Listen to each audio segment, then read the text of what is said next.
materia constitucional. Adelante.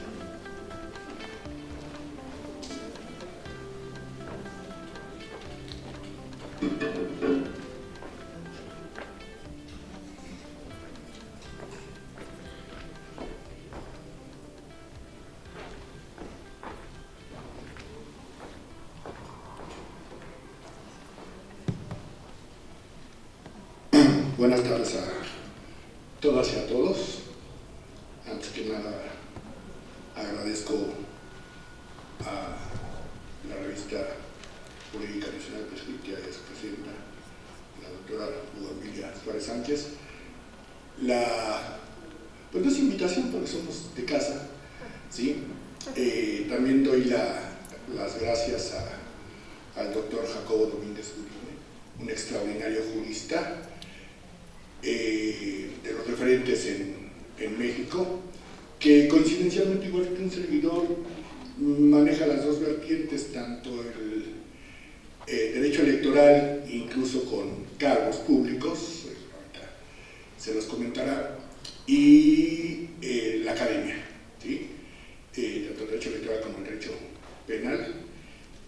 Hoy venimos, la verdad es un gusto, doctor, estar aquí para hablarles de la evolución de los delitos electorales. Hoy en día se habla mucho del delito, sí, de su gravedad, de la violencia política en razón de género contra la mujer. Ahora vamos a dar algunos elementos.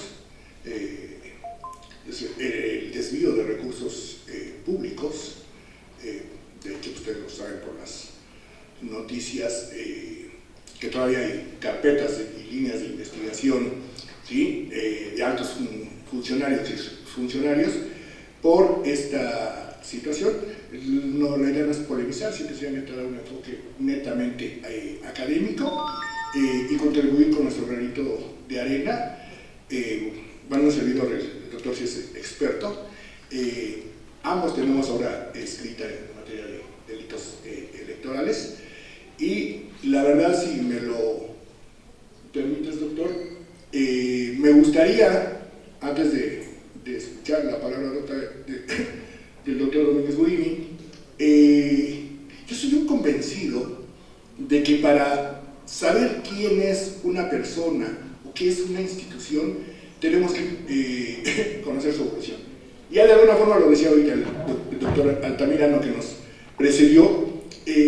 Vamos a ver cuál es su origen. Entonces, si me lo permiten, yo voy a dar una breve semblanza histórica de la evolución de los antecedentes a nivel internacional y nacional que tenemos de delitos electorales, y después ya nos deleitaremos con el doctor, y también intervendrá sobre algunas cuestiones en esta materia. De hecho, el doctor trae preparadas algunas diapositivas, algunas imágenes. Entonces, doctor, si tú me lo permites, me arranco en mi carácter de interruptor eléctrico, de interruptor de corrientes. Yo te interrumpo y tú me sigues la corriente. Entonces, en ese sentido, la verdad es que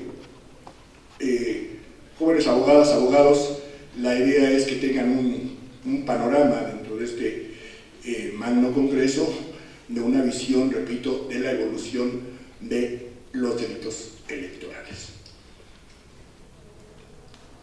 ¿Dónde se empieza a manejar el concepto de delitos electorales y dónde se empieza a ver la gravedad de inmiscuirse en los procesos democráticos de elección? El antecedente más remoto, aunque no lo crean, lo tenemos en la antigua Roma, ¿sí? Ustedes saben que el 70% de nuestras instituciones jurídicas en el mundo, no más en México, sino en el mundo judío-occidental, vienen del derecho romano. De hecho, todas las universidades del país tienen incluso una materia obligatoria que se llama derecho romano. En algunos, la mayoría de las universidades que conozco incluso tienen dos cursos, derecho romano 1 y derecho romano 2. Porque, repito, el 70% de nuestras instituciones jurídicas que nos rigen actualmente vienen desde la época del derecho romano, en todas las materias. sobre todo en el derecho civil y constitucional, por razones obvias, ¿no?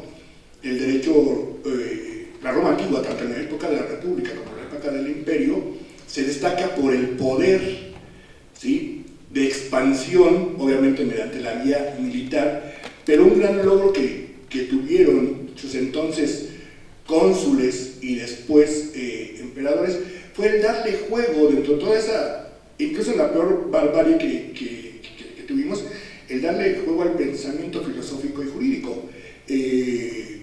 Pocos saben, por ejemplo, que Calígula, aún dentro de toda su etapa de locura que tuvo, y esto no lo digo en sentido peyorativo, sino en sentido descriptivo, bueno, Séneca es el que logra controlarlo, el gran filósofo. Exactamente, sí, por un momento, efectivamente, ¿sí? Logra controlarlo para que no hiciera lo que termina haciendo, ¿no? Una devastación del poder. ¿Por qué manejo este tipo de situaciones?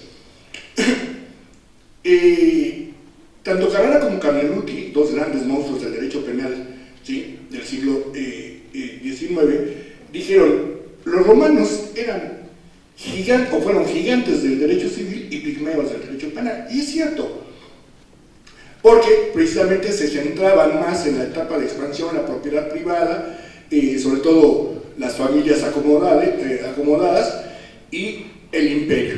Ahora, hay una parte donde se empieza a hablar del propio, del dicto electoral.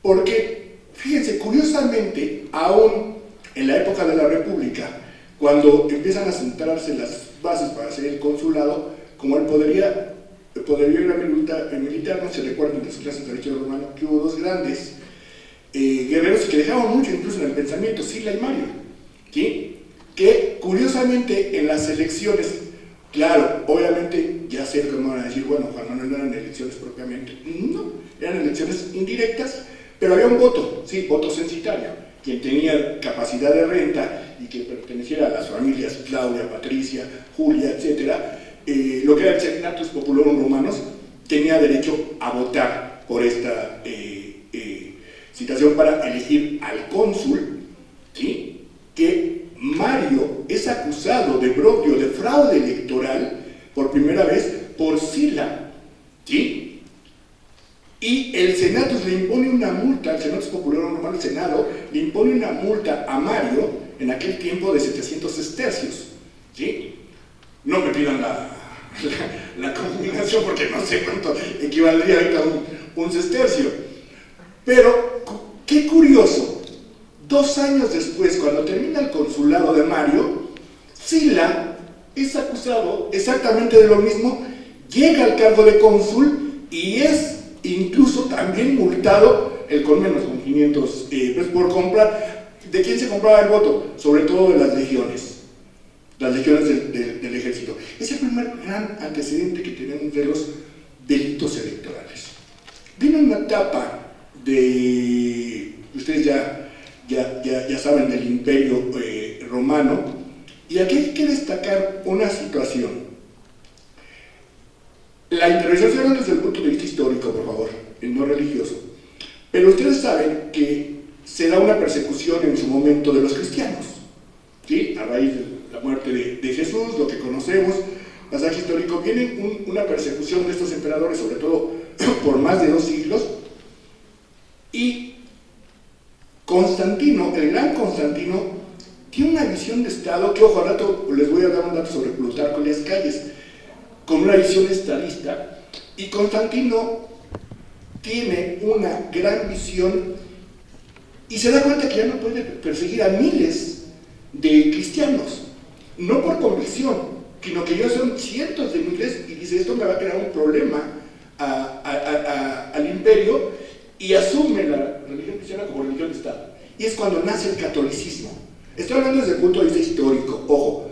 ¿Por qué manejo esto? Porque una de las ventajas de la entrada del pensamiento cristiano católico dentro del manejo del derecho penal es que viene a suavizar las penas, ¿sí? En un inicio, después ya sabemos las barbaridades y atrocidades que el Vaticano, sobre todo con su brazo ejecutor, la Santa Inquisición, comete no solamente en Europa, sino en todo el mundo. Evoluciona esta situación, y en Francia se establece ya en lo que era la legislación penal, no había un código penal, se establece, retomando incluso con la palabra, ¿sí? Incluyen el broglio. En los 1300 a 1700 estuvo vigente el delito de fraude electoral. Hasta la fecha es muy fácil hablar de fraude electoral, de engaño, de compra de votos, etcétera, pero al rato, sobre todo el doctor nos va a dar alguna diserción y vamos a comentar algunos de los tipos penales que más impacto tienen en la actualidad. Viene un gran movimiento, ustedes lo saben por sus estudios de preparatoria, que es la Revolución Francesa, que es un parteaguas en lo que es el derecho en general, pero sobre todo el derecho penal contemporáneo.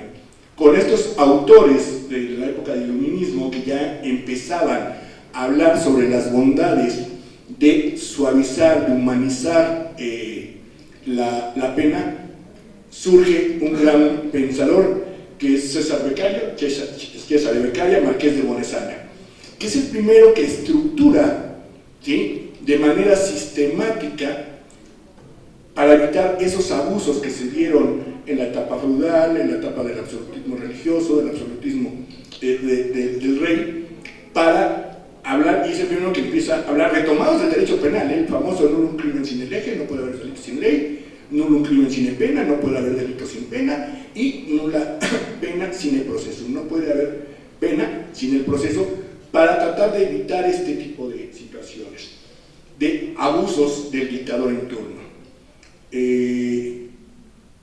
Todos sabemos, nuestra historia, nuestra historia, ¿no? Aunque me apasiona la historia, ya nos dimos cuenta que te apasiona la historia, aunque me apasiona la historia, aquí lo fundamental a rescatar es que a consecuencia de esta revolución viene, ustedes lo saben, la Declaración, ¿sí?, de los Derechos del Hombre y del Ciudadano de 1789, y quiero destacar una situación, porque al rato vamos a hablar del delito de violencia política en razón de género. La esposa del marqués de Condorcet, miembro de la Asamblea Francesa, era Sofía, una gran activista. Y ella tiene una amiga, a ver si el nombre es la que se llama Olympia de Gouges. Y Olympia de Gouges tiene la visión extraordinaria, aparte de que es una gran bailarina, actora de teatro, es activista política netamente. Y fíjense, en 1791, 2 años después, ella crea la Declaración de los Derechos de las Mujeres, de las Ciudadanas y las Mujeres. Es un dato muy, muy interesante. Ubiquémonos en la época, una sociedad de hombres, no prosperó mucho la situación, pero es la primera que establece en el mundo, digamos, contemporáneo, moderno, la necesidad de que se castigue, se sancione la discriminación en la vida política de la mujer con penas de prisión, ¿sí? Ese es un antecedente muy importante. Viene, obviamente, lo que ya conocemos, la revolución industrial, la máquina de vapor, la maleación del acero, el trabajar, y surgen grandes situaciones, grandes emporios. Ustedes lo vieron en las clases de la prepa, el nacimiento de la famosa burguesía, ¿sí? Aquí voy con esto. Un gran pensador que ustedes conocen, Carlos Marx, un gran economista, un genio, la verdad, para la época. Yo creo que todos en nuestra juventud fuimos marxistas, ¿sí? Le decía a la doctora Judamilia, o sea, son de broma, que el que no es marxista a los 20 años no ha vivido, y el que lo sigue siendo a los 30 está perdido. Pero bueno, la situación de esto, ¿por qué menciono? Porque con toda la situación del movimiento de Carlos Marx, su esposa Jenny von Westphalen es una mujer activista en defensa de los derechos de la mujer. Y poca gente sabe esto. Poca gente se basa en el pensamiento económico sobre el capital, ¿sí?, el manifiesto del Partido Comunista, etcétera, etcétera. Pero en una de sus obras, en el 18 Brumario de Luis Bonaparte, Carlos Marx, aun cuando critica al derecho y al Estado, dicen que son una superestructura para tener oprimidas a las masas, todo lo que ya sabemos, él, en el 18 Brumario de Luis Bonaparte, establece una frase lapidaria y dice: la burguesía se ha encargado de controlar el poder económico y de tenerle puesto el pie en el cuello a la mujer. Carlos Marx, ¿sí?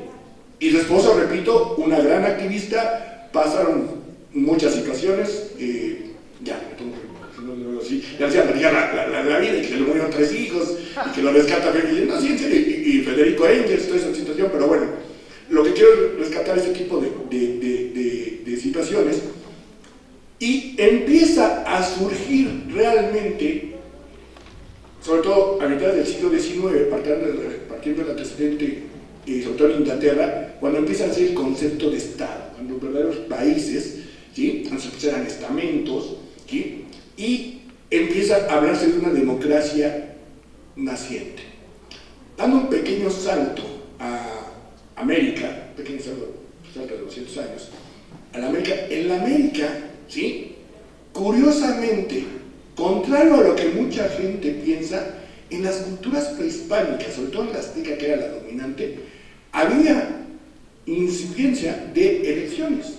Pero ¿cómo si era el güey Tlatoani? Sí, nada más que igual, voto censitario, las altas castas y los sacerdotes eran los que votaban, ¿sí? La única situación es que podían votar nada más entre los miembros de la familia real. Y eso poca gente de la historia no lo maneja mucho. Nos hemos ido por muchas cuestiones de mitificación, ¿no?, míticas, y la verdad pues hay que desmitificar un poquito la cuestión, ¿no? Estamos muy orgullosos de nuestros ancestros, de nuestras razas, pero a ver, también los aztecas no eran ni la cultura proa, excelente, no tenían esclavos, ¿sí? Y la verdad es que es cierto que los 600 españoles que llegaron, aunque tenían ventaja con el caballo, la pólvora, los cañones que veían, pues nada hubieran podido hacer contra los españoles entre 600, sino es los 15,000, ¿sí?, miembros, guerreros que se les suman de otras tribus, no solamente los tlaxcaltecas, que se les suman contra una opresión azteca. Hay que reconocerlo. Hay que desmitificar también la situación de que fue la fusión de 2 culturas. Perdón, no es cierto, ¿sí? Cuando las grandes familias españolas, criollas, empiezan a llegar a la Nueva España, la época de la colonia, a crear las haciendas, etc., el 80% de la población indígena ya había sido aniquilada, y no por los españoles, sino por el sarampión, la viruela y muchos otros virus contra los que el cuerpo no tenía, ¿sí?, el cuerpo humano no tenía anticuerpos, como lo que estamos viendo ahorita con la pandemia, por cierto, ¿sí? ¿Por qué manejo todo esto? Porque efectivamente, dentro de esa situación había un códex, ¿sí?, el Códex Chalín, que establecía que quien usurpara a alguno de los sacerdotes o de las familias pudientes para elegir al nuevo güey Tlatoani o a los miembros de la Alta Asamblea, cometía el delito de lesa majestad, un delito literal. Y esto la historia no nos dice, no lo sabemos, porque no por razones obvias, pero bueno. Entonces, viene esta situación, viene todo lo que es la etapa de la colonia, no nos vamos a detener en eso. El Código Penal de 1871 establece por primera vez de manera sistemática 2 artículos, pero establece delitos electorales, sobre todo, ¿sí?, hablando de el robo de material electoral. Qué chistoso, ¿no? Casi siempre es el robo de material electoral, robo desde siglos de la antigüedad romana, ¿sí?, se llama robo de urnas, etc. Pero bueno, viene esta evolución. El Código de Martínez de Castro, en 1871, lo establece, ya con el antecedente de que en los sentimientos de la nación, en sus artículos 7 y 12, el visionario Morelos ya había establecido que quien atentara contra la democracia cometía el delito de lesa majestad, ¿sí?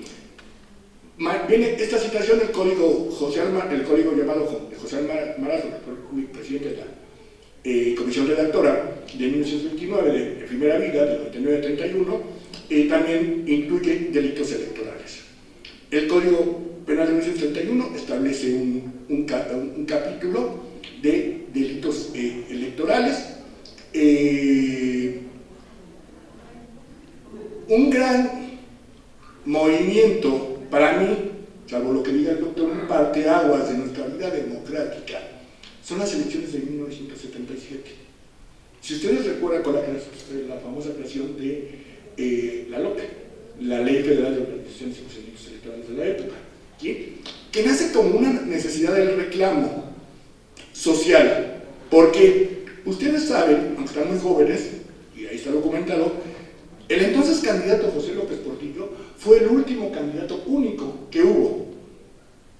La entonces oposición, el Partido de Acción Nacional, incluso se suma a su candidatura y pasa a las elecciones de 1976, el entonces candidato queda como presidente de la República y dice, no, esto no puede ser, hay que legitimar el poder. Y se crea precisamente esta ley, ¿sí?, que establece por primera vez un recurso de reclamación con competencia de la Suprema Corte de Justicia de la Nación. De 1977 a 1986, que viene la reforma y que nace el Código Federal Electoral, ¿saben cuántos asuntos se presentaban en la Suprema Corte, ¿sí?, de Justicia de la Nación para denunciar irregularidades electorales? 6. ¿Saben cuánto resolvió la Corte? Ninguno. ¿Sí? Ninguno. ¿Por qué? Por esa situación de la incompetencia de origen, que el Poder Judicial no tenía por qué marcharse en cuestiones electorales, en fin, no es tema. Lo que quiero es resaltar la importancia que la entonces oposición, ONG, presión internacional, empiezan a presionar a México para que no solamente tenga delitos electorales ahí, en la letra de la ley, sino que se empieza a diseñar una serie de instituciones que se encarguen de esto. Nace con la reforma de 1986 el llamado Tribunal de lo Contencioso Electoral, que empieza su vida en 1987. Me gano la mención porque yo tuve el privilegio de pertenecer a ese tribunal, como se puede encuentra el entonces magistrado Raúl Cabrera Rivas, uno de los más grandes penalistas que tiene México, acaba de cumplir 91 años el maestro el pasado 6 de septiembre, y de ahí pues siguió toda mi vida y me quedé nada más 32 años en el tribunal, en los últimos 6 como magistrado de la sala regional, donde coincidí con mi gran amigo el doctor Domínguez Gurini, que él era consejero electoral, y empezamos con este tipo de situaciones. Con la reforma electoral de 1990-91 se crea el Código Federal Electoral, se crea el entonces Instituto Federal Electoral y se sientan las bases en un transitorio para que en la reforma constitucional de 1993 surja la FEPADE, la Fiscalía Especializada para la Atención de los Delitos Electorales, hoy FELE, hoy Fiscalía Especializada de Delitos Electorales, y con esta situación se empiezan por esa atención a tener ya un tribunal electoral, un Instituto Federal Electoral, ahora el Instituto Nacional Electoral. Empieza la presión para crear los organismos públicos electorales locales, que el doctor presidió uno de ellos, en el estado de Veracruz, y empieza la estructura realmente a darle importancia de no tenerlo solamente en la letra de la ley. Al rato vamos a criticar, ya no quiero quitar tiempo al doctor, la situación de que, muy bien, hay tipos penales muy interesantes, muy importantes, pero no basta con eso. Hay que hacer una situación de verdaderas políticas públicas, pero de entrada, para prepararnos en el contexto, aquí me detengo, amenazo con volverlos a aburrir al rato, pero le cedo el uso de la palabra al doctor para que nos siente las bases de la estructura de algunos tipos penales y nos diga lo que nos tenga que decir, y si me lo permiten, doctor, lo iremos comentando simultáneamente el contenido y la trascendencia de algunos tipos penales. Doctor, por favor. Muchas gracias, mi querido maestro y magistrado en retiro, Sánchez Macías. Primero que nada, quiero agradecer a la revista Nacional Prescriptia la invitación a estar en este majestuoso lugar. La verdad es que si ustedes levantan su vista verán que están acompañadas de las musas, y cada una de las musas está relacionada con una de las artes. Entonces es un escenario pletórico con unas características propias del Art Deco, pero muy bien recogido en el contexto mexicano, y bueno, pues es un honor hacer uso de la voz aquí. En segundo lugar, el tener un espacio de reflexión con mi amigo Juan Manuel Sánchez Macías es para mí muy honroso. Juan Manuel es un hombre muy modesto que no gusta hablar de sí mismo, pero bueno, ya está terminando su doctorado en la Universidad de Sevilla, es conferencista en muchos foros del extranjero cotidianamente, profesor por oposición de la Universidad Nacional Autónoma de México desde hace más de 20 años y ha dedicado la última etapa de su vida laboral a la magistratura federal electoral. Entonces es un honor, mi querido Juan Manuel, el poder compartir este espacio contigo. Cuando me dijeron que iba a ser un diálogo, una conferencia conjunta, dije, bueno, pues así yo voy a decir la mitad de las barbaridades y entonces Juan Manuel va a terminar de corregirlas. Miren, yo soy un visitante en el derecho penal, no es mi zona de confort. Incluso yo me podría considerar un penalista oxidado. A mí me tocó trabajar la primera etapa cuando llegan los juicios orales aquí, la segunda legislación que hubo aquí en el país, me tocó trabajar en su constitución y en ese tiempo no pensábamos las dimensiones que iba a tener la gran reforma penal. Yo había estudiado juicios orales con Julio Mayer y entonces era como una gran innovación que nunca se pensaba a lo que iba a llegar. Y la vida me terminó llevando al derecho electoral.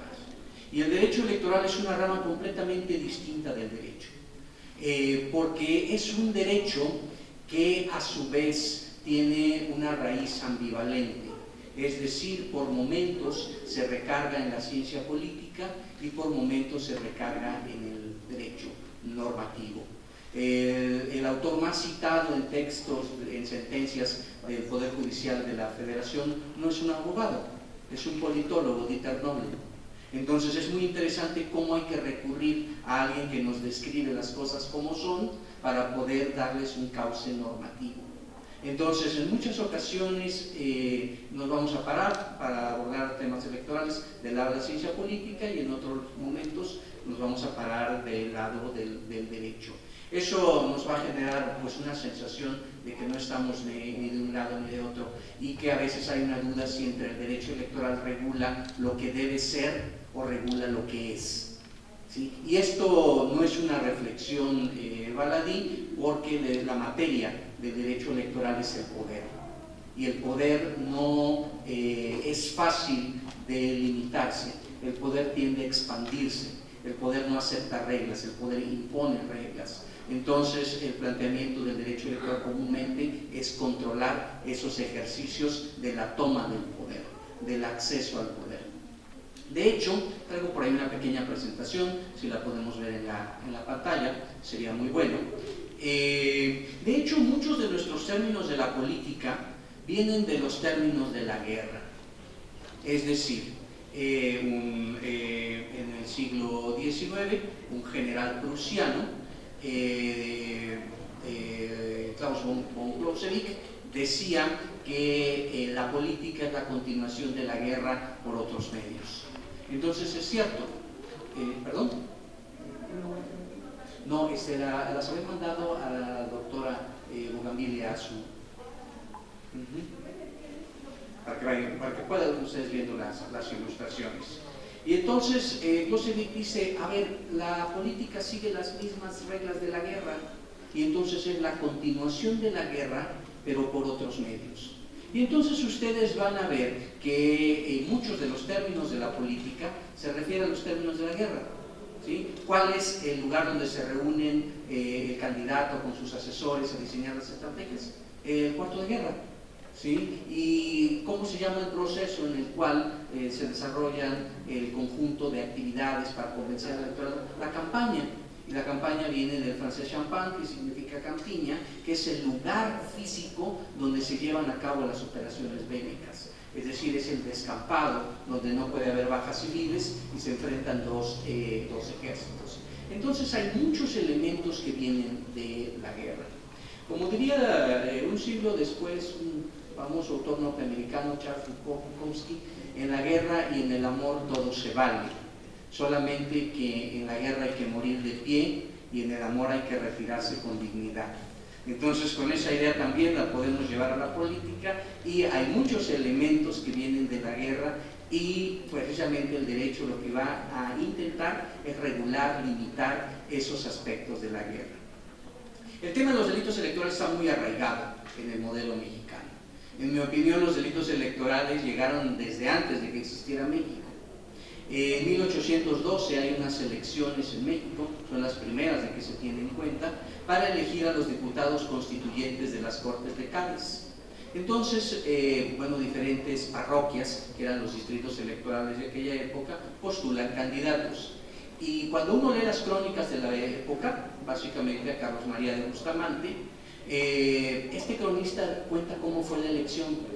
Y entonces dice textualmente que se robaron las papeletas y que algunas personas les dieron dinero a cambio de sus papeletas, y que otro de ellos fue electo sin cumplir los requisitos de elegibilidad, y hay toda una serie de irregularidades que vienen desde las elecciones de las Cortes de Cádiz. En el 2012 hubo un simposio en Cádiz justamente sobre el tema de las elecciones, y yo trabajé un poco ese tema, y es impresionante que si tú le quitabas el año 1812 y le ponías 2012, ¿sí?, no podrías identificar si se trataba de una noticia nueva o de una noticia de hace 200 años. Entonces hay una larga queja sobre qué sucede con las elecciones. Posteriormente, y dando un salto, nos vamos a encontrar con que dos personajes de Oaxaca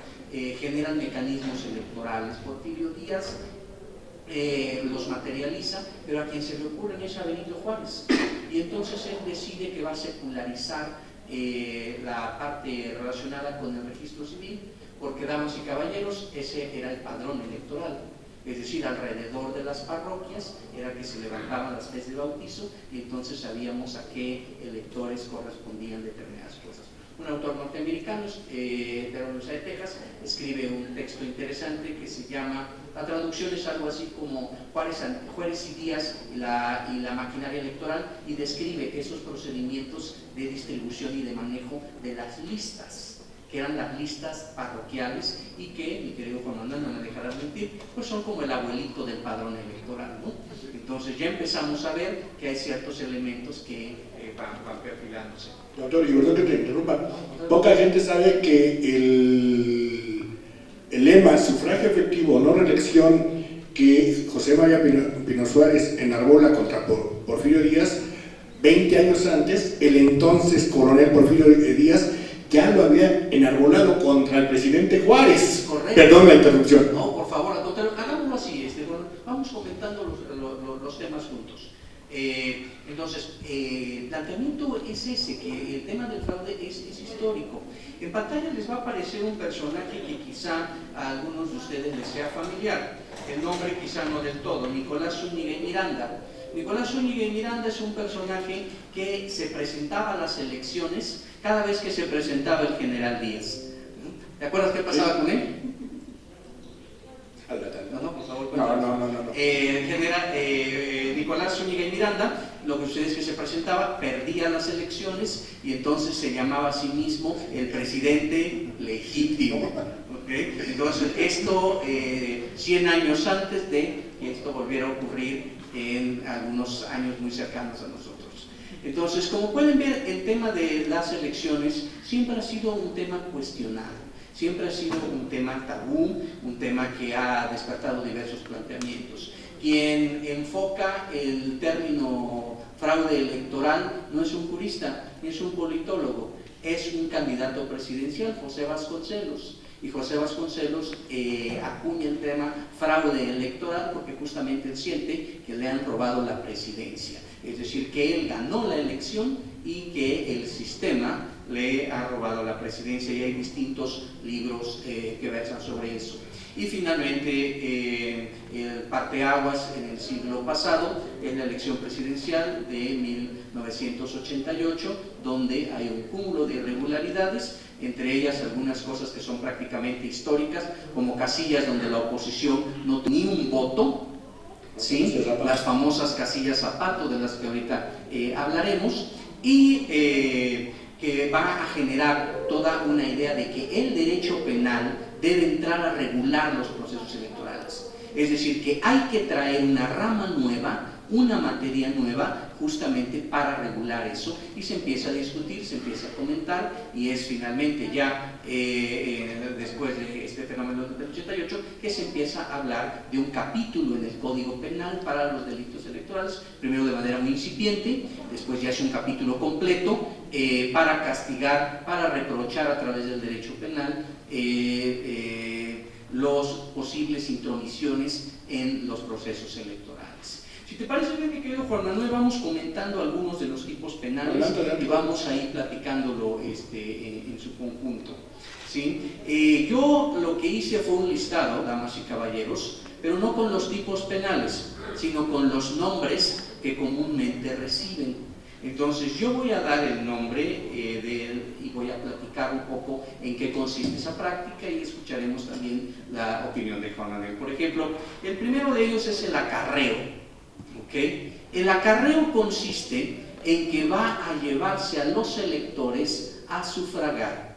Comúnmente se les pone un camión, un autobús o cualquier otro medio de transporte, ¿sí? Se les cita en un lugar y se va a llevar a que sufraguen. Esa es una práctica muy común de los partidos políticos. En alguna ocasión ha habido en la jurisprudencia del tribunal algunas tendencias un poco contradictorias, ¿no, Juan Manuel? Porque ha habido algunas jurisprudencias que sí legalizaban el servicio de transporte que brindaban los partidos.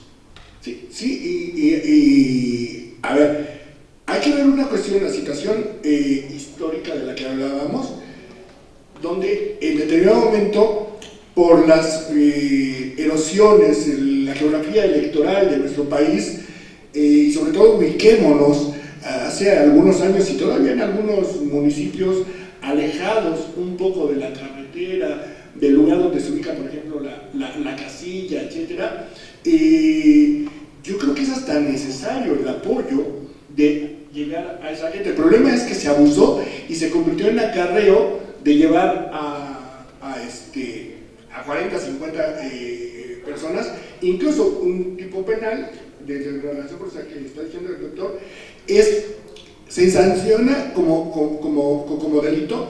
O sea, no hay problema en ayudar o en que vayamos juntos a votar. El problema es que en el camino yo presioné al doctor, le digo, oye, hay que votar por determinada fuerza política.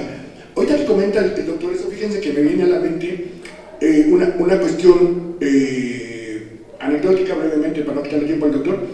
Fui invitado como observador electoral en las elecciones de 2015 en Panamá. Y la verdad es que yo estaba horrorizado. Hablaba ahorita el doctor de la carrera de esta figura. En Panamá, hasta la fecha, el día de la elección, hay camiones de los partidos políticos que llevan a la ciudadanía, que en el camino le van diciendo por quién votar, que afuera de cada casilla hay una mesa, ¿sí? Con el logo de cada partido, orientando a la gente que vote por su partido el día de la jornada electoral. O sea, para nosotros sería escándalo, sería nulidad de elección. A las 12 del día sale el presidente del Tribunal Electoral, que en ese tiempo era el magistrado Pinilla, gran amigo, ¿sí? de México y de un servidor, criticando al presidente de la República, porque el presidente de la República estaba en los medios de comunicación, en la radio y televisión, manifestando el apoyo por el partido de su gobierno, y el candidato era su secretario de Economía, obviamente por licencia, y la candidata opositora era la esposa del presidente de la República.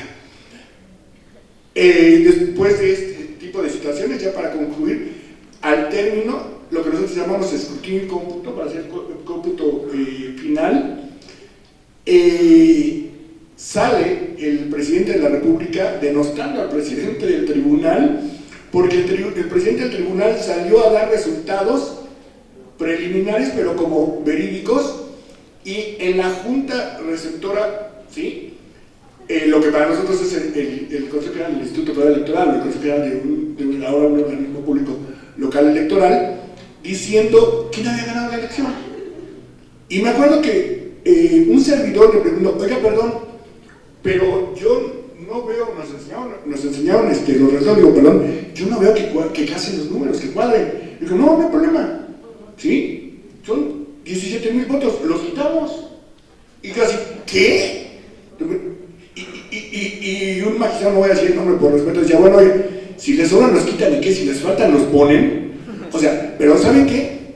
Así les funciona.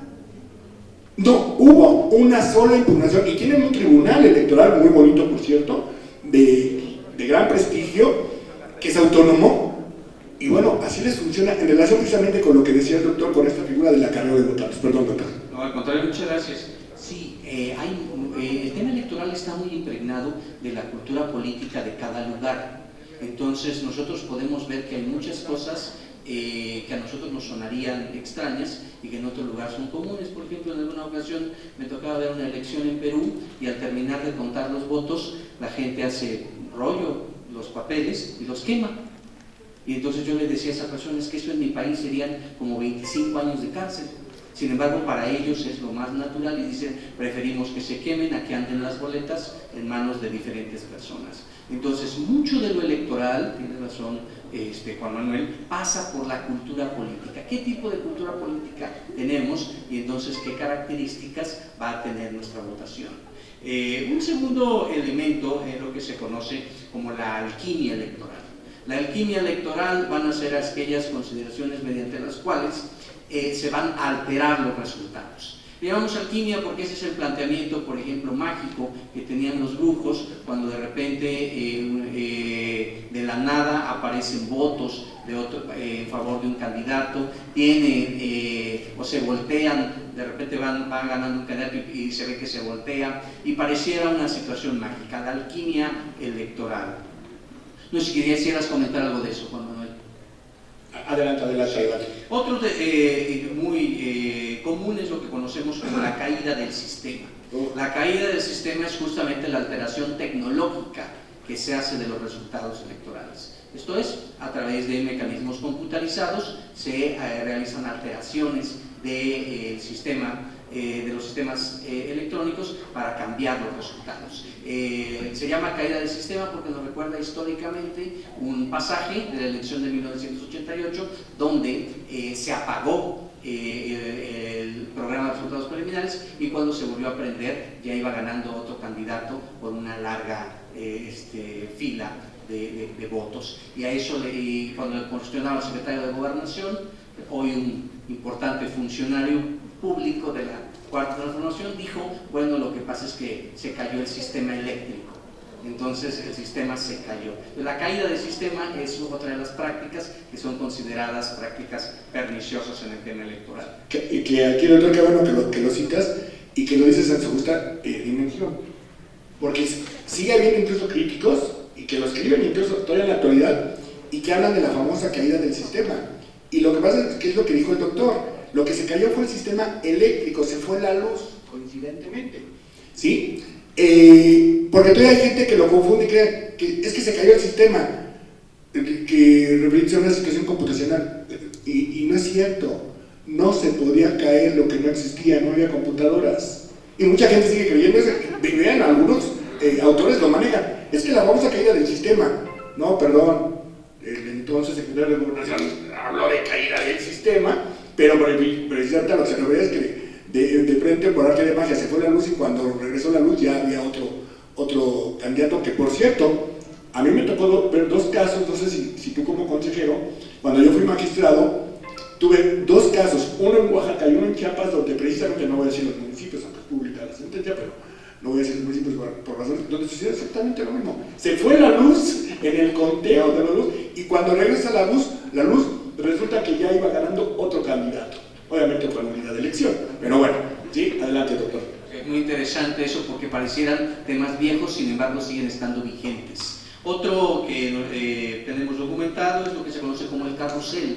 El carrusel es una vieja práctica de los partidos políticos. Tal vez alguno de ustedes ha escuchado ese término. Es que el partido hizo el carrusel.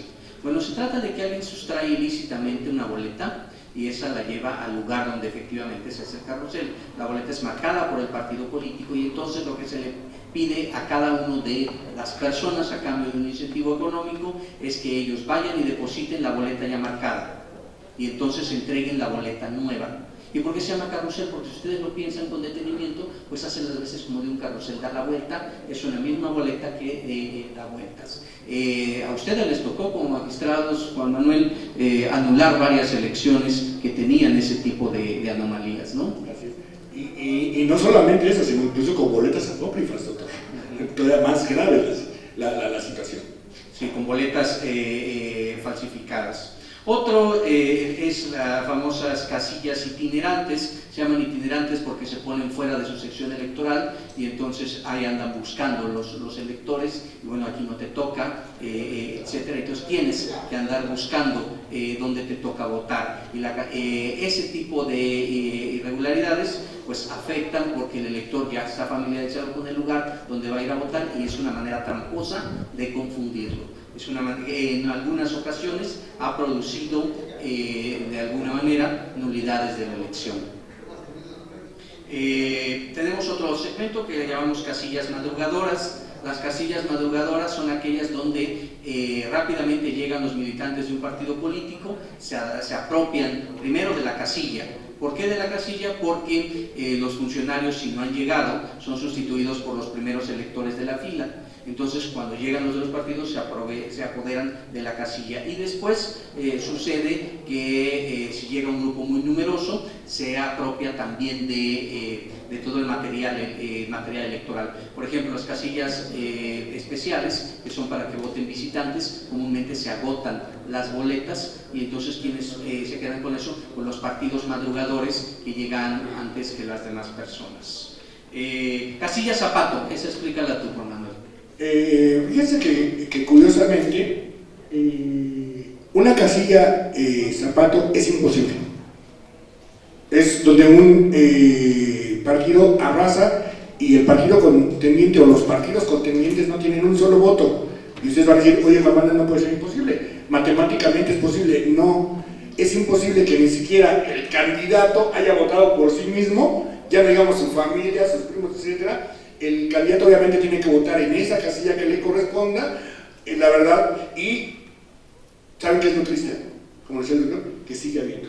Seguimos teniendo algunos municipios, no vamos a decir nombres, sobre todo en el sureste de nuestra lastimada geografía electoral, donde sigue habiendo casillas zapato. La verdad, no puede ser posible. Es prácticamente imposible que exista una casilla zapato, repito, porque eso implicaría que ni siquiera el candidato votó por él mismo, ¿sí? Y precisamente esa situación, y eso está sancionado, y es delito electoral. Adelante, doctor. El único que sí saca su propio voto en su casilla es Alfredo Adame. Todos los demás sí tienen otros votos y otros seguidores. Hay otra denominación que la doctrina ha dado por llamar el fraude del Padre Amaro. Y es cuando se utilizan símbolos religiosos para orientar la votación.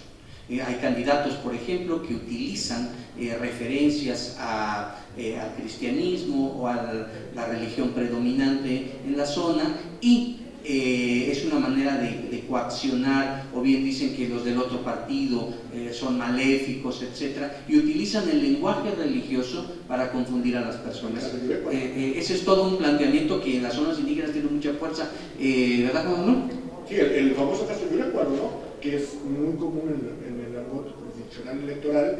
Se los comento porque además me tocó ser el secretario proyectista de ese asunto.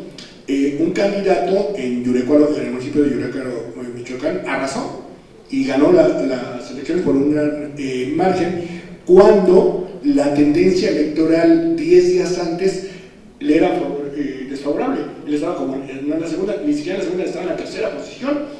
Y curiosamente, sin embargo, cierra su campaña en el atrio de la iglesia, un pueblo con alta raigambre católica, ¿sí?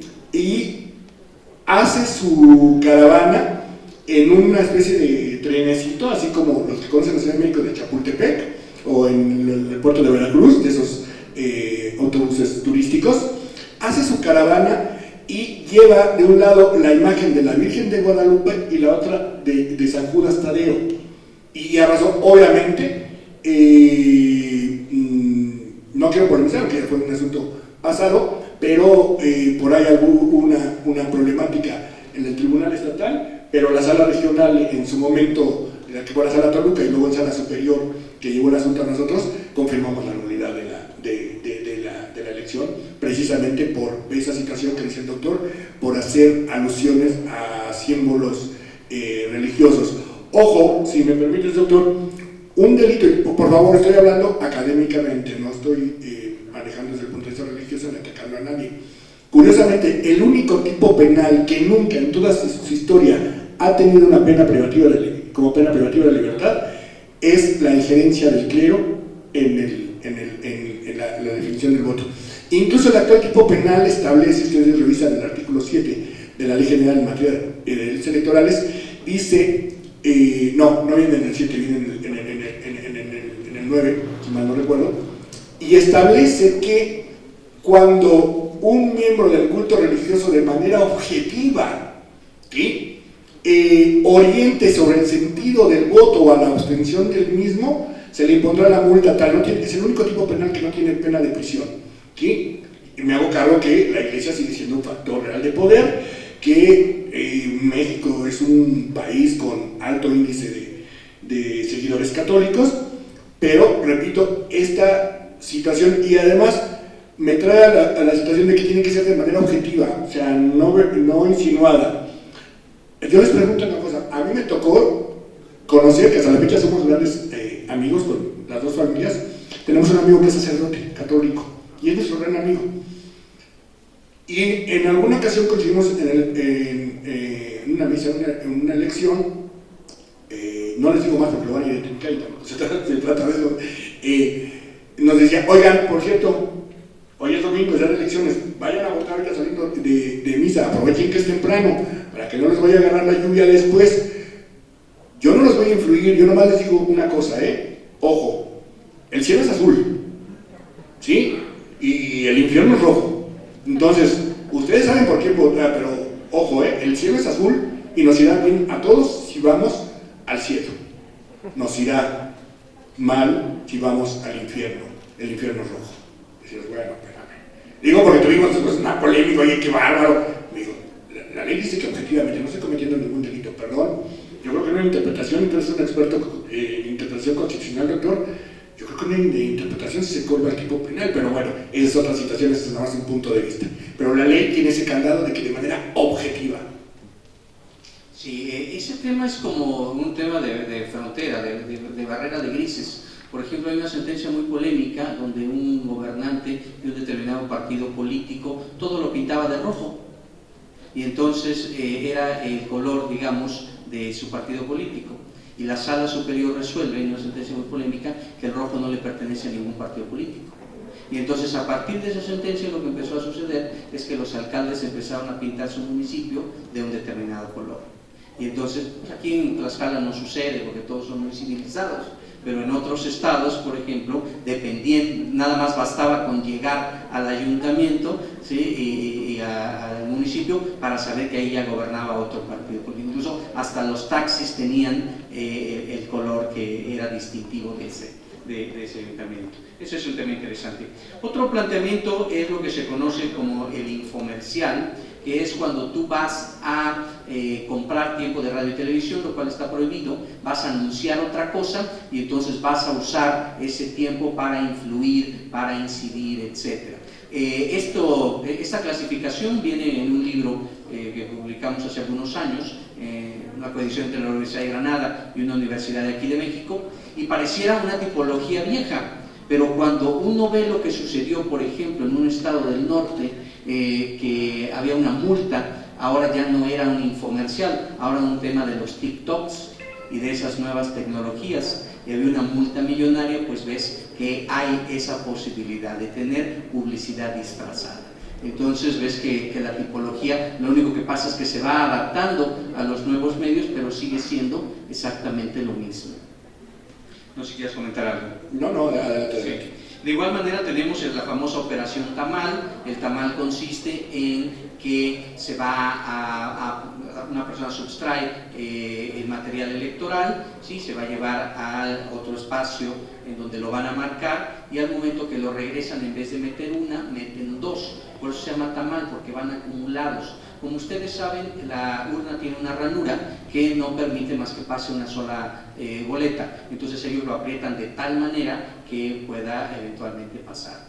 Cuando realizamos el conteo, entonces lo que vamos a ver es que destapas la urna y vas a ver boletas que están empatadas. Eso es la muestra de que se tuvo esa práctica. ¿Por qué razón? Porque de ninguna otra manera las boletas estarán empatadas. Hago aquí un pequeño breviario. Yo diseñé esta charla justamente como una charla para compartirla con Juan Manuel, y lo que estamos usando es, digamos, los términos coloquiales. Si ustedes quieren remitirse a la ley, también les dejamos ahí los grupos penales, pero lo interesante de una normativa es que la entendamos y entonces la podamos identificar. Por eso es que le damos estos planteamientos. En ese sentido, otro de las prácticas comunes es lo que llamamos resurrección de muertos, que quiere decir que algunas personas fraudulentamente inscriben personas que ya fallecieron, y entonces aparecen aún en el padrón electoral, y el día de la elección cambian, meten a otras personas justamente para realizar esas labores de voto. Cada vez con las auditorías de padrón esto es más difícil de realizar. Sin embargo, se han detectado algunos casos en donde esto sigue sucediendo. A nivel internacional es un tema muy común, y ha habido diferentes observaciones electorales de organismos internacionales que dicen que en algunos lugares de Centro y Sudamérica sigue siendo una práctica muy constante. Doctor, y tienes toda la razón. Fíjense que una cuestión interesante es, a ver, hasta la fecha, el listado nominal de electores tiene que estar listo en determinada fecha. ¿Qué pasaba? Que entre el cierre de ese listado nominal de electores y el día de la elección había muertos, ¿sí? Y obviamente el problema es, bueno, ya el listado nominal de electores así viene, con esa persona que ayer falleció, por ejemplo, ayer falleció, va a aparecer en el problema es que, como lo dice el doctor, fue una práctica que de pronto, curiosamente, se le puso la palabra voto, ¿sí? Y aparecía en la urna el voto, ¿sí? Que cuadraba con los resultados y decías, ah, caray, esa es precisamente la resurrección de muertos. Fíjense que rápidamente una anécdota. Yo después de 32 años en el Tribunal Electoral, yo pensé que me había librado de la materia electoral, y me tocó este año ser presidente de mesa directiva de casilla. Ahora del otro lado, dije, bueno, siempre acostumbrado a, ¿sí?, ver por índice flamígero el actuar de los funcionarios de casilla, y ahora me tocó ser funcionario de casilla. Y una anécdota, porque una señora ya de edad, que además con toda la razón dentro de su confusión, de pronto dice, oiga, ahí están, cuando se acerca para que le entreguemos sus boletas para marcarlas, pasar a la mampara, me dice, oiga, ahí está el nombre de mi esposo, no puede estar ahí, mi esposo ya falleció, ¿sí? Y la verdad es que todos, incluidos un servidor, nos quedamos, caray, ¿no? ¿Qué barbaridad? Eso no es posible. Le digo, no, qué barbaridad, por eso están las cosas, por eso los fraudes, ¿sí? ¿Cómo es posible? Mi esposo tiene 5 años que falleció y está en el listado nominal de electores. Le digo, ¿estás segura que es? Sí, estoy inventando, no me acuerdo, Jacinto López Jiménez, ¿sí? Mi esposa era Jacinto López Jiménez, y ahí está. Le digo, ¿quiere ver, por favor? Dice, ah, caray, no es mi marido, son las famosas homonimias, ¿sí? Cuando gente con el mismo nombre, con los mismos apellidos, ¿sí?, aparece y está en el listado nominal de electores. No, la señora ya casi nos colgaba, y la verdad es que yo estaba muy preocupado, dije, pobre señora, pero no, cuando le enseñamos, dije, señora, ¿puede usted revisar el listado nominal? Y vamos a hacerlo. Digo, no es mi marido, ¿sí? Entonces, precisamente por ese tipo de situaciones, y me tocó ver también, doctor, como magistrado, no sé si tú hiciste muchos recuentos, ¿sí? Como presidente del organismo público electoral que te tocó, a mí me tocó, ahorita hablabas de la operación Tamal, a mí me tocó ver boletas que no tenían un solo doblez, Yo me quiero que te tocaran malos casos de esos, que dices, ¿cómo entró a la boleta? ¿Cómo entró a la urna? No tenía un solo doblez la boleta. Perdón, doctor. Sí, esa es parte de la alquimia electoral, son boletas mágicas que sin doblar, al momento que haces el recuento ya aparecen ahí. Entonces es el presagio de que ahí hubo algún tipo de manipulación electoral. Fíjate, Juan Manuel, que a mí ese tema de las homonimias siempre me ha dado una enorme desconfianza, porque ¿cómo es posible que tienes una homonimia, ¿sí?, en la misma sección electoral? Eso está raro, ¿no? Es decir, matemáticamente es un tema complejo.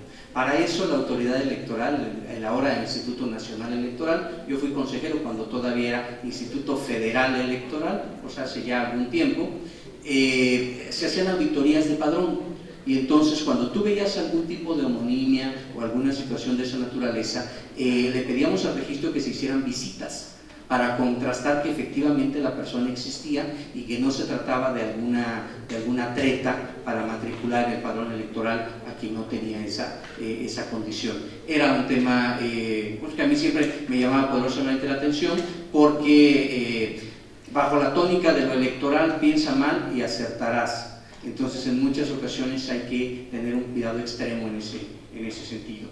De igual manera tenemos los famosos tianguis de credenciales. A lo mejor ustedes han visto que se ofrece dinero a cambio de la credencial de elector, y ese es un tema relevante, porque el tianguis de credenciales puede tener dos sentidos. La primera, que tú le pagas a una persona para retenerle su credencial de elector, y de esa manera esa persona no puede votar por el partido de su preferencia. Es decir, en una colonia donde tú ya sabes por quién van a votar, llegan los del partido de oposición, compran la credencial, y la persona sin la credencial no puede ir a sufragar. Entonces, eso es una de las estrategias de los tianguis de credenciales. De igual manera, tenemos los tianguis de votos, donde las personas extraen el material de la urna y van y lo pueden cambiar por un incentivo económico, o simple y sencillamente la compra de votos, que se da muy comúnmente, cuya prueba de la compra de votos son justamente las fotografías del sufragio que se realiza.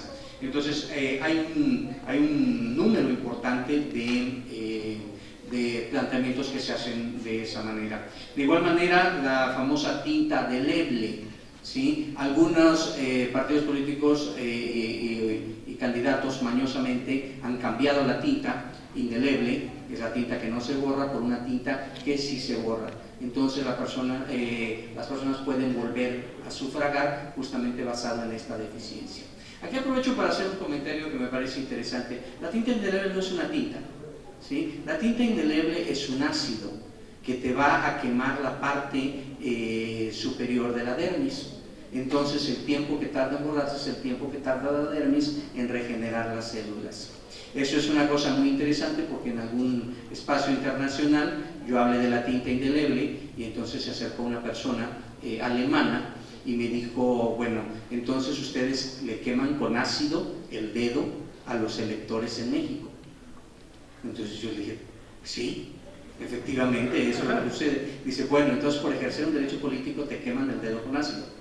Y a mí me daba mucha risa lo que me decía. Y me dije, pues sí. Me decía, bueno, es que imagínense que alguien hiciera eso, nosotros lo llevaríamos al Tribunal Constitucional Alemán y recibiría una gran indemnización. Entonces me dejó pensando y dije, la tinta indeleble es un método primitivo, sin embargo sigue teniendo mucho éxito por el tipo de sociedad y de costumbres que aquí tenemos. No había terminado esa discusión cuando a la hora de la comida se acercó un africano que hablaba con mucha dificultad inglés, y me preguntaba por el ácido. Yo no sabía de qué ácido estaba hablando, y a él le había parecido una idea genial, ¿sí?, que le pudieran poner ácido. Entonces inmediatamente dije, por favor, dirígete con la gente del Instituto Electoral, no sea que vayas a comprar otro tipo de ácido y verdaderamente le causen un daño a alguna de las personas. Es decir, muchas de las prácticas electorales están relacionadas con nuestra cultura, están relacionadas con nuestras costumbres, y nuestro sentido de lo correcto, de lo que es la ética electoral, pasa en muchas ocasiones por entender cuál es la idiosincrasia del lugar donde se están desarrollando las elecciones. Qué bueno que apuntas eso, doctor Carnal, esta figura de este tipo delictivo, porque tomemos en cuenta, si ustedes revisan los delitos electorales, que dicho sea de paso de la reforma del 14 que da origen a la Ley General en materia de delitos electoral, el legislador, todo el experto constitucionalista, yo lo creo un desliz, un error de técnica legislativa, no deroga del Código Penal Federal los tipos penales correspondientes. Yo sé que hay una cuestión entre los constitucionalistas y demás. Yo en lo personal, desde el punto de vista penalero, a lo mejor no coincides conmigo, yo considero que sí debieron haberse derogado del Código Penal, porque si estás creando una ley especial, ¿sí?, con los mismos tipos penales, lo lógico, legislativamente hablando, es que derogues para evitar una indebida concurrencia de normas en ese sentido. Pero bueno, ojo, decía y lo apuntaba el doctor, tomemos en cuenta la situación, nuestra cultura, nuestra idiosincrasia y esta historia de las que hablamos, por eso lo importante de los antecedentes que manejamos.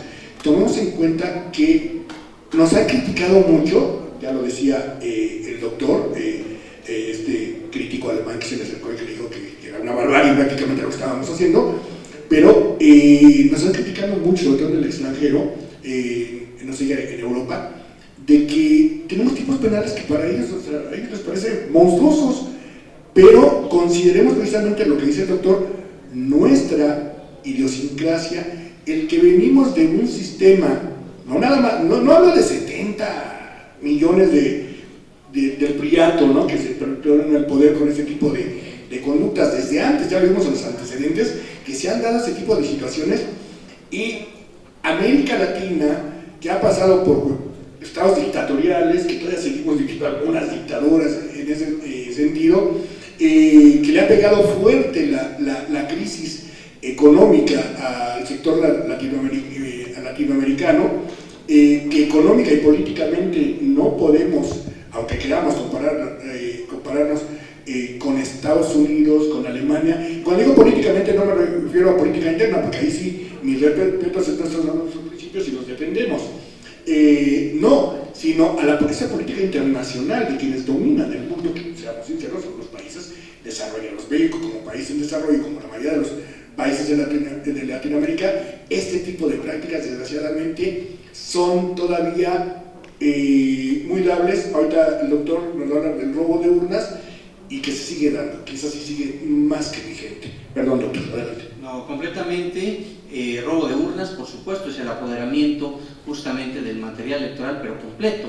Y eso ha dado ya lugar a diferentes sentencias del Tribunal Electoral relacionada con la nulidad de la elección. ¿Sí? Había un caso muy curioso que incluso no se tocó a ti resolverlo, Juan Manuel, de una urna, bueno, yo le llamo en mi clase de Derecho Electoral, una urna turista.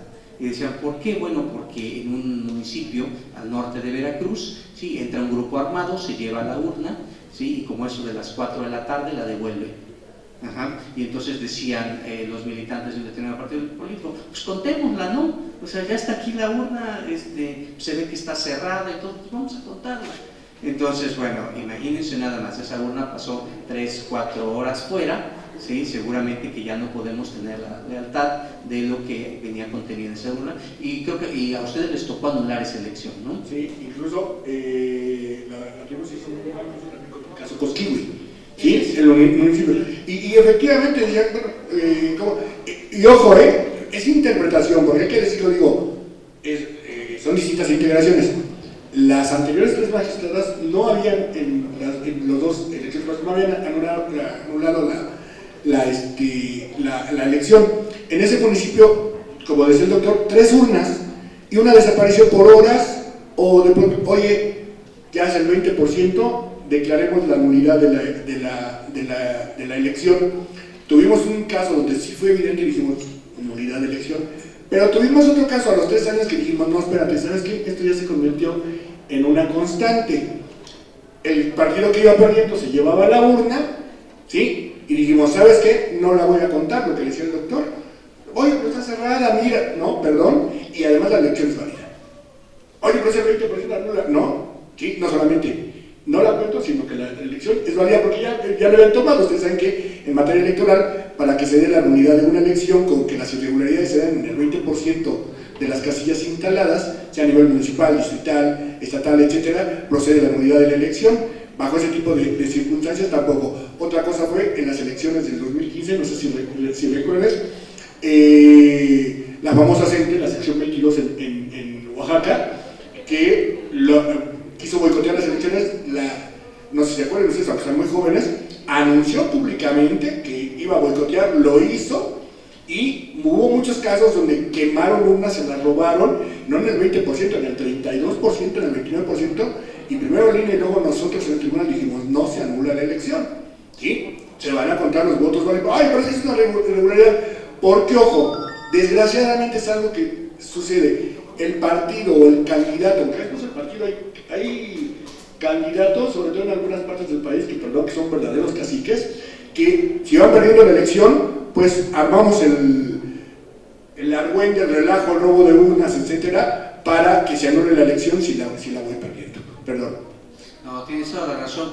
Pues, por ahí está mi colega, la doctora Antonia Quiroz. Aquí está el autor de la tesis de que se debe reconstruir la elección, porque recientemente llevó una impugnación justamente donde decíamos que se tenía que anular, ¿sí? Y usaron la tesis que tú proyectaste. Es una tesis a la cual yo le tengo reservas, ¿sí? Le tengo serias reservas, pero bueno, es interesante que efectivamente se ha vuelto una práctica constante que los caciques mandaban a robarse las urnas cuando sentían que iban perdiendo. Siempre el derecho es opinable y da lugar a muchas y a muy distintas hipótesis, pero en el sureste aún tenemos muchas de esas prácticas. Y finalmente, ya para no aburrirlos, me quedaría yo con dos más para comentar. Uno es el famoso terrorismo electoral, que ahora está muy de moda. Un gobernador salió hace poco a señalar que la delincuencia organizada había incidido en muchos de los municipios, llevó incluso su asunto hasta la Organización de Estados Americanos, y hay todo un planteamiento de que atrás de ciertas elecciones hay coacción que se da a partir de grupos armados. Eso es lo que en la teoría conocemos como terrorismo electoral, y que es un problema muy grave. Los primeros antecedentes de eso los tuvimos en Colombia, donde había narcoelecciones, donde incluso llegó un capo del narcotráfico a usar una curul ganando su elección de manera abrumadora. Entonces, ¿qué quiere decir? Que sí hay una incidencia de determinados factores que alteran el común ejercicio de la actividad electoral. No sé si quieres comentar algo. Bueno, tú recuerdas precisamente, como creo que la mayoría, el caso dramático, y que el antecedente es un asunto electoral precisamente. Un grupo armado entra al Tribunal Superior de Justicia en Colombia y priva de la vida a varios magistrados, entre ellos al hijo del maestro Reyes Echandía, ¿sí? Y que también una persona muy inteligente, yo tuve el privilegio de conocerlo. Y el problema, así, llegó un grupo armado del narcotráfico, arremetió contra los magistrados privándolos de su vida, y el antecedente era precisamente el caso que dice el doctor, un asunto, un capo, ¿sí? Que se le había anulado la elección. Curiosamente, lo que dice el doctor, a los 3 años le ganó, ¿sí? Le ganó la elección. Sí, casos verdaderamente dramáticos. Sí, y finalmente, bueno, las famosas urnas embarazadas, que son aquellas urnas que son infladas de manera artificial con votos y que al final alteran el sentido de la voluntad popular. Entonces, como nosotros podemos ver, hay diferentes mecanismos que en la jerga popular tienen algún tipo de denominación. Los podemos encontrar en los tipos penales. Ahí en la siguiente lámina se encuentra la clasificación de las mismas, si ustedes lo pueden ver. Básicamente se trata todo lo que dijimos de delitos contra la libertad de sufragar, delitos contra el sufragio, delitos cometidos por los funcionarios públicos, delitos contra la función electoral, delitos cometidos por partidos políticos, delitos derivados de la función pública, delitos contra el padrón electoral, intervención de los ministros de culto, delitos contra la función notarial electoral, delitos contra la imparcialidad electoral y finalmente lo que se conoce como delitos de violencia política contra las mujeres en razón de género. Y este planteamiento diferente, innovador, es un mecanismo de protección de las mujeres justamente para que puedan participar activamente en política. Se incluye dentro de la categoría de los delitos electorales los delitos por violencia de género. Hay todo un replanteamiento sobre eso, incluso ha habido algunas sentencias polémicas, como por ejemplo que no está completamente redondeado el concepto de tipo penal y ha habido violentadores que han sido electos, por ejemplo, al no pagar pensiones alimenticias, ¿sí? Y aún así son susceptibles de ser electos, y hay diferentes planteamientos que colisionan todavía, y por lo que yo creo que en materia de delitos electorales todavía tenemos que seguir avanzando. Lo interesante es que se hable de esto, lo interesante es que se debata, se dialogue, porque los delitos electorales tienen como finalidad controlar el poder, y en la medida que haya recursos jurídicos para controlar el poder, tendremos sociedades más democráticas. Juan Manuel, ¿cómo ves? Totalmente de acuerdo. Yo remarcando un poquito lo que decía el doctor, yo creo que actualmente tenemos todos estos tipos penales que ya comentó el doctor con mis interrupciones, pero yo creo que hay dos a los que hay que seguirles la huella, ya lo dijo el doctor Domínguez Gurini. Uno es la desviación de recursos, ¿sí? Hay que seguir luchando, hay que seguir trabajando. Ustedes como estudiantes, los que trabajan en un organismo público, desgraciadamente, no vamos a decir nombres, sigue habiendo dependencias donde, no nomás de este gobierno, de todos los gobiernos, anteriores, etcétera, donde al funcionario público lo obligan a ir a mítines, a marchas, a eventos, quien trabaja en una Secretaría de Estado, etcétera, una Secretaría de Gobierno federal o local, para este tipo de situaciones, o el desviar los recursos públicos, ¿sí?, a las campañas. Yo sé que es un problema de prueba, pero precisamente no vamos a polemizar entrando en ningún caso en concreto, por eso el doctor y yo lo quisimos manejar meramente académico, pero nada más vean las noticias de ustedes, sí, todavía hay carpetas de investigación y casos ya en proceso de exfuncionarios por haber desviado recursos a elecciones incluso presidenciales. Segundo, la violencia política contra la mujer en razón de género, la violencia política en razón de género contra la mujer nos falta. Sí, ya es un tipo penal, sí, a raíz de la reforma de 1920 es un delito grave, que no es obstaculizar que ejerza el cargo, impedirle que lleve a cabo su promoción política. Si ya fue electa, una forma muy común es que no se le dan las llaves de la oficina, ¿sí?, no se le da el apoyo para que llegue a su oficina. Tenemos que seguir trabajando en ello, porque ya para cerrar, salvo lo que diga el doctor, y con esto cierro ya lo que veíamos al principio, sí, tenemos los tipos penales, son causa de nulidad de la mayoría. Fíjense, todos los tipos penales que analizamos, el 99% son causas de nulidad de elección y son faltas administrativas electorales. Hay tres vías, ¿sí? Muy bien, está bien. Si quieren, exageramos por esa cultura precisamente de la desconfianza, como nos critican muchos países, sobre todo los europeos, está bien, pero aún así nos falta. No todo es cuestión de la letra de la ley. Nos falta que la violencia política en razón de género contra la mujer empiece con cuestiones culturales, creando verdaderas políticas públicas, y no digo políticas gubernamentales, son cosas distintas, no son lo mismo, verdaderas políticas públicas donde el gobierno, ¿sí?, entidades académicas, eventos como este, ONG, la sociedad en general, luchemos por el respeto a la mujer en sí. Cuando desde la familia se le tiene que inculcar el respeto, ¿sí?, a los miembros de la familia por el simple hecho de ser mujer. Es una deuda histórica que tenemos con la mujer, ¿sí? Desde ahí debe de empezar. Sí, los tipos penales, yo sé, y me van a decir, Juan Manuel, vivimos en una sociedad machista, sí, nadie lo puede negar, pero tenemos que seguir luchando para seguir erradicando ese tipo de prácticas, para proteger a los grupos vulnerables, la mujer, ¿sí?, las comunidades indígenas. Tuvimos varios casos ¿sí? En el desarrollo, ¿sí? Como consejero, como magistrado, donde realmente es lacerante que todavía en algunas comunidades nos falta mucho por trabajar, ¿sí? En comunidades indígenas. Tanto el doctor Gurini como servidor tratamos de no ser consejero o magistrado de escritorio, sino irnos hasta la fecha. Amamos lugares como Tlaxcala, Puebla, Oaxaca, Chiapas, con comunidades indígenas, y fuimos y seguimos yendo, tratando de convivir y ver su problemática. La comunidad LGBTI todavía nos falta mucho, ¿sí? Todos los grupos vulnerables. Una cosa es el discurso, y qué bueno, y una cosa es la letra de la ley, pero nos falta crear conciencia, cultura. Una última situación, y con esto cierro, salvo lo que diga el doctor, es que para este tipo de situaciones denunciemos todo lo que veamos anormal, por favor.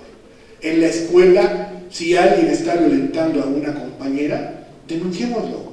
En el lugar de trabajo, es que es el jefe, es que perdón, hay que denunciarlo, ¿sí?